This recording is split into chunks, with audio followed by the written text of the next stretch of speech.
Here's a story on the secret program that recruited 1,500 former Nazis after World War II, gave them fake identities and high-paying jobs within the US government, and how this program was hidden from the public for decades. The year is 1945. Germany is falling apart. The Soviets are closing in from the east, while the Allies continue pressure from the west. Germany is now forced to defend its home front. Morale is low, and leadership is even lower. Hitler, the once powerful leader, is cowering away in his private bunker, like a rat being forced underground. The end of Nazi Germany is near. April 30th, 1945, Hitler takes his own life, alone, in a cold, damp bunker deep under Germany's capital of Berlin. The war was over within the next few months. The Allies were victorious. But there still was a question looming over everyone's head. What was going to happen to the surviving members of the Nazi Party? The United States and Soviet Union knew that Germany had technology that were years ahead of everyone else.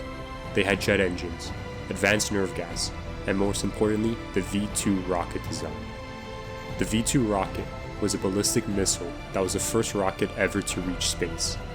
US and Soviet relations were already deteriorating before the war's end, but the end of World War II saw the resurgence of previous divisions between the two nations. Communists expanded in Eastern Europe. This concerned the free market economy in the West. Both countries knew that due to their opposing political and economical ideologies, a war was looming. Therefore, the race for information began. The US military began the secret program, codenamed Operation Paperclip, which saw the recruitment of Nazi scientists to America. These weren't just people caught on the wrong side of history. Majority of these scientists were war criminals who performed live human experiments, employed slave labor, and designed weapons that killed thousands of civilians. This is the part that the US government had to work really hard to hide. The US government faced a huge problem. On one hand, they needed these scientists and their research to beat the Russians. But on the other hand, the American public had just spent years and lost thousands of lives fighting a war to stop these people. If the public found out that their tax dollars were being spent funding Nazi scientists, the fallout would be disastrous. So a rule was set in place. Anyone who had been more than a nominal member of the Nazi Party was to be excluded. This meaning those that were forced to join the Nazi Party as means of employment were accepted to the program. This protected the US government from ethical and moral concerns, but also the concern of loyalty, as having a high-ranking party member within the US government would be a national security risk. However, the US military thought that the threat of the Soviet Union was so great that this rule could be ignored, but it must be covered up. Therefore, a secret plan was developed. The officers that would screen the scientists would alter the Nazis' files, basically creating a fake profile, which would be fixed on top of the original with a simple paperclip. When the people in charge of visas looked at the folder and they saw the paperclip note, they instantly approved them. That's it. A simple office supply was used to hide the past of some of the world's most dangerous men. Of the thousands of fleeing and captured Nazis, the most infamous ones were Wernher von Braun and Hubertus Strughold. These were terrible people. Their crimes under Hitler's regime were extensive. Only a fraction of their dark and sinister crimes will ever be known, the rest forever lost in history.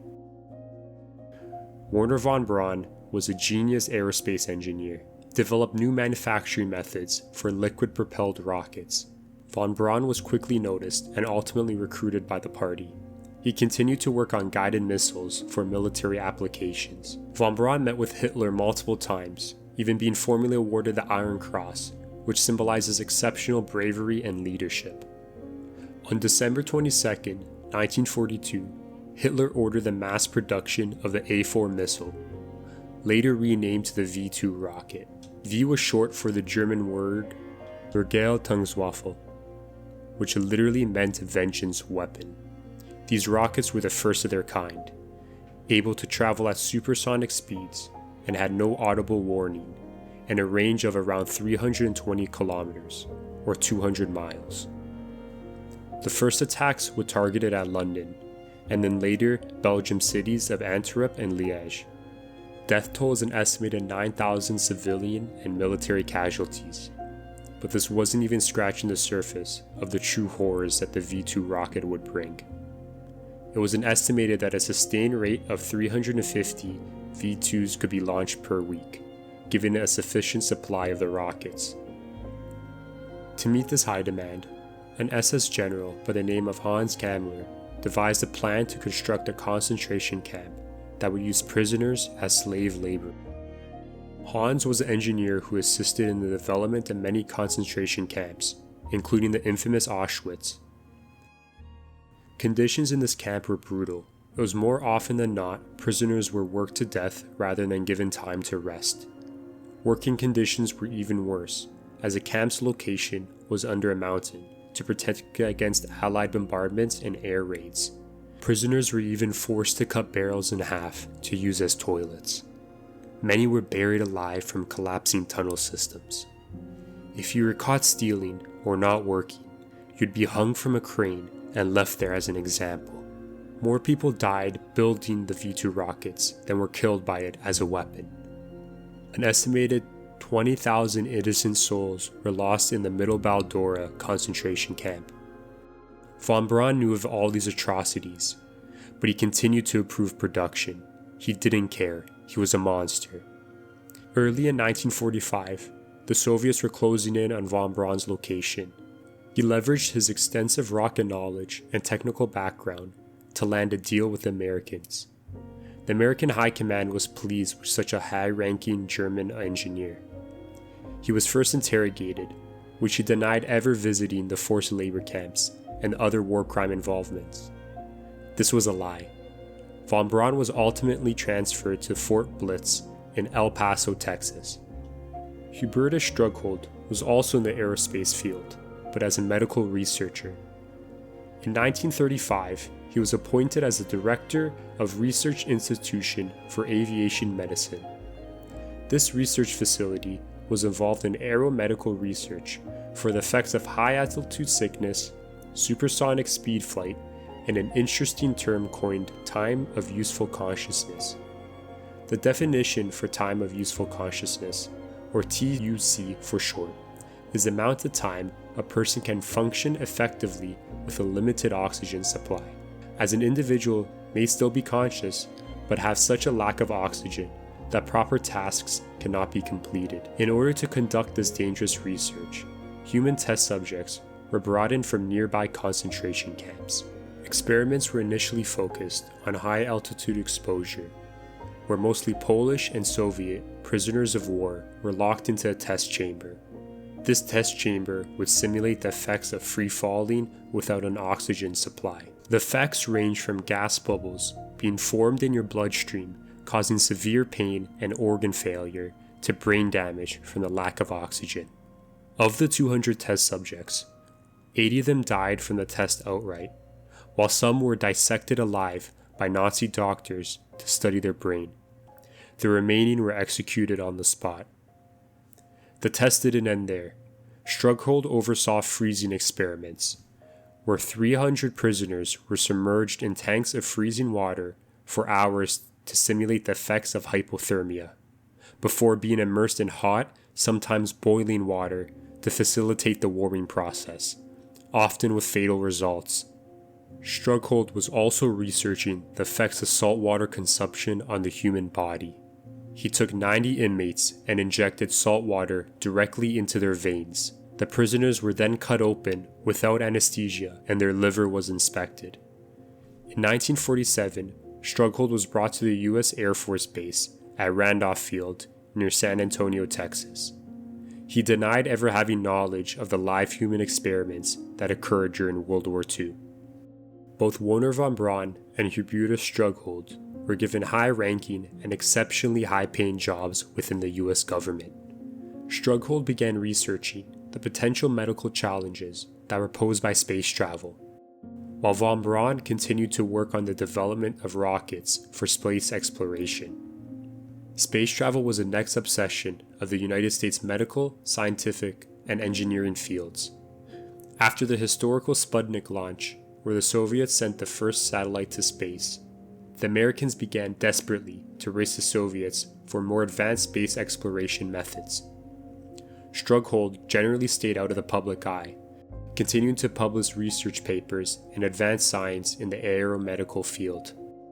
He played a central role in designing pressure suits and life support systems for both the Gemini and Apollo astronauts. One can only think of the barbaric experiments that led to these technologies being developed.